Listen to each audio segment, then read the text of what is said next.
Hello students, welcome back to my YouTube channel. आज हम पढ़ेंगे बिहारी लाल का जीवन परिचय, जो कि क्लास 10th के बोर्ड एग्जाम के लिए इम्पोर्टेंट है। तो डियर स्टूडेंट्स, आपको इनके नाम को लेकर कंफ्यूज नहीं होना है, क्योंकि कुछ बुक्स में इनका नाम बिहारी लाल है और कुछ बुक्स में इनका नाम केवल बिहारी है। ठीक है, तो सबसे पहले हम ये देख लेते हैं कि आपको बोर्ड एग्जाम में किस प्रकार से क्वेश्चन पूछा जाएगा। तो डियर स्टूडेंट्स, इस वीडियो को बिना स्किप किए एकदम अंत तक देखते रहना। तो चलिए, इसके लिए हम एक मॉडल पेपर को देखते हैं। तो डियर स्टूडेंट्स, ये एक मॉडल पेपर है। आप इसमें क्वेश्चन नंबर 5 के ख खंड को देख रहे होंगे। इसमें क्वेश्चन पूछा गया है, निम्नलिखित कवियों में से किसी एक कवि का जीवन परिचय दीजिए तथा उनकी किसी एक रचना का नाम लिखिए। ठीक है, आपको बोर्ड एग्जाम में 3 कवियों के नाम देखने को मिलेंगे। ठीक है, इस प्रकार से उसमें से किसी एक कवि का जीवन परिचय लिखना है और उनकी एक रचना का नाम लिखना है। ठीक है, आपको इस प्रकार से 2 नंबर इनके जीवन परिचय पर और 1 नंबर इनकी एक रचना लिखने पर आपको 3 नंबर यहाँ से मिल जाएंगे। ठीक है, तो डियर स्टूडेंट्स, इस वीडियो में हम केवल पढ़ेंगे कवि बिहारी का जीवन परिचय। तो आइए अब हम इनके जीवन परिचय को देख लेते हैं।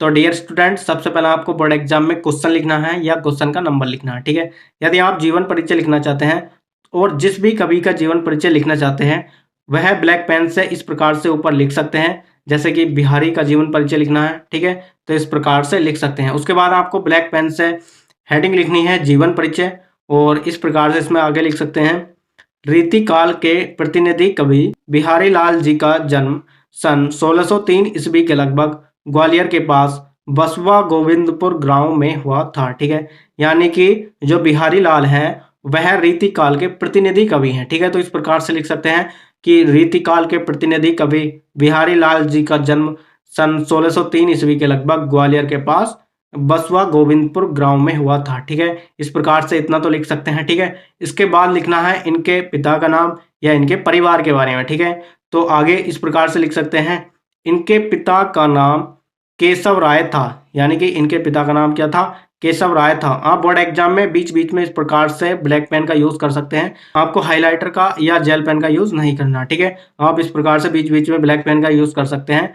आपके इस प्रकार से ब्लैक पेन का यूज करने से नंबर नहीं कटेंगे। ठीक है, आप लिख सकते हैं। ठीक है, और आगे लिखना है, इनका परिवार मथुरा का एक चौबे परिवार था, यानी कि बिहारी लाल जो है, ठीक है, इनका जो परिवार था ये मथुरा का एक चौबे परिवार था, यानी कि इनके परिवार का नाम क्या है, चौबे। ठीक है, इस प्रकार से लिख सकते हैं।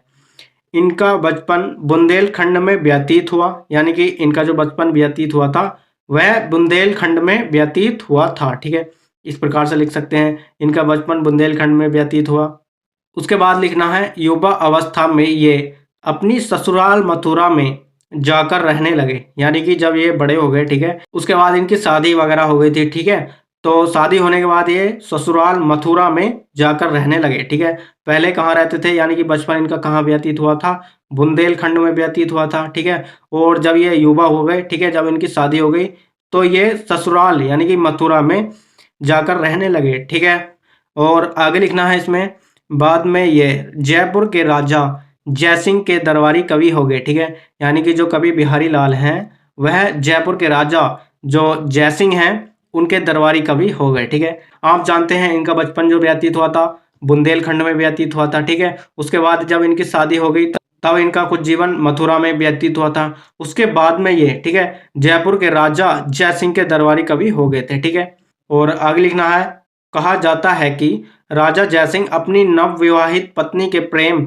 विहार में बहुत मग्न रहते थे। ठीक है, यानी कि जो राजा जयसिंह है वह अपनी नवविवाहित पत्नी के प्रेम में इतने मग्न रहते थे कि वह अपने राजकाज को भी छोड़ बैठे थे। ठीक है, उसके बाद में देखिए क्या होता है, बिहारी ने एक दोहा लिखकर राजा के पास भिजवाया, यानी कि जब राजा जयसिंह अपनी पत्नी के प्रेम में इतने डूबे हुए थे कि वह अपना राजकाज छोड़ बैठे थे, तब कवि बिहारी ने उन्हें एक दोहा लिखकर भिजवाया। ठीक है, उसके बाद इस प्रकार से आगे लिख सकते हैं कि राजा जयसिंह की आंखें खुल गई, यानी कि जब बिहारी ने एक दोहा लिखकर राजा जयसिंह को भिजवाया तब राजा जयसिंह की आंखें खुल गई। ठीक है, और उन्होंने बिहारी को सम्मान के साथ अपने दरबार की शोभा बना लिया, यानी कि राजा जयसिंह ने कवि बिहारी को सम्मान के साथ अपने दरबार की शोभा बना लिया। देखिए वह दोहा क्या है, ठीक है, इस प्रकार से लिख सकते हैं, वह दोहा था, देखिए दोहा क्या है, नहीं पराग नहीं मधुर मधु नहीं विकास इहि काल अली कली ही सो वंद्यो आगे कौन हवाल, ठीक है। यानी कि इसका मैं थोड़ा सा अर्थ बता देता हूँ। नहीं पराग, नहीं पराग, नहीं मधुर मधु, यानी कि नहीं मधुर यानी कि मीठा मधु है, नहीं पराग है और नहीं मीठा मधु है, नहीं विकास ही काल और न ही इस समय कोई विकास हुआ है। अली कली ही सो वंध्यो, आगे कौन हवाल, ठीक है। यानी कि अली मतलब होता है भंवरा, कली सो वंध्यो यानी कि जैसे कि भंवरा कली से ही बंध गया है, आगे कौन हवाल यानी कि आगे क्या हाल होंगे जब राजा जयसिंह अपनी पत्नी के प्रेम में इतने डूबे हुए हैं कि अपने राजकाज को ही छोड़ बैठे, ठीक है। तो इस प्रकार से कवि बिहारी इस दोहे में कहना चाह रहे हैं कि जैसे भंवरा कली से ही बंध गया है, आप इस प्रकार से अपनी नवविवाहित पत्नी के प्रेम में बंध गए हैं और इस समय कोई विकास नहीं हुआ है। तो इस प्रकार से आगे कहना चाह रहे हैं कि आगे क्या हाल होंगे, ठीक है। जब अभी से ये हाल है तो आगे क्या हाल होंगे। इस प्रकार से कवि बिहारी का ये दोहा पढ़कर राजा जयसिंह की आंखें खुल गई, ठीक है। इस प्रकार से और आगे लिख सकते हैं, कहा जाता है कि राजा जयसिंह इनको प्रत्येक दोहे पर एक स्वर्ण मुद्रा पुरस्कार के रूप में दिया करते थे, ठीक है। यानी कि जो राजा जयसिंह है वह कवि बिहारी को यानी कि प्रत्येक दोहे पर वह स्वर्ण मुद्रा यानी कि एक सोने का सिक्का दिया करते थे, ठीक है। और अंत में लिखना है, इनकी मृत्यु सन 1663 ईस्वी में हुई थी, यानी कि इनकी जो मृत्यु हुई थी सन 1663 ईस्वी में हुई थी। इस प्रकार से आप इनके जन्म की सन और मृत्यु की सन को आप ब्लैक पेन से लिख सकते हैं, ठीक है। तो इस प्रकार से इनका जीवन परिचय कंप्लीट हो जाता है। आपको केवल इतना लिखने पर 2 नंबर मिलेंगे।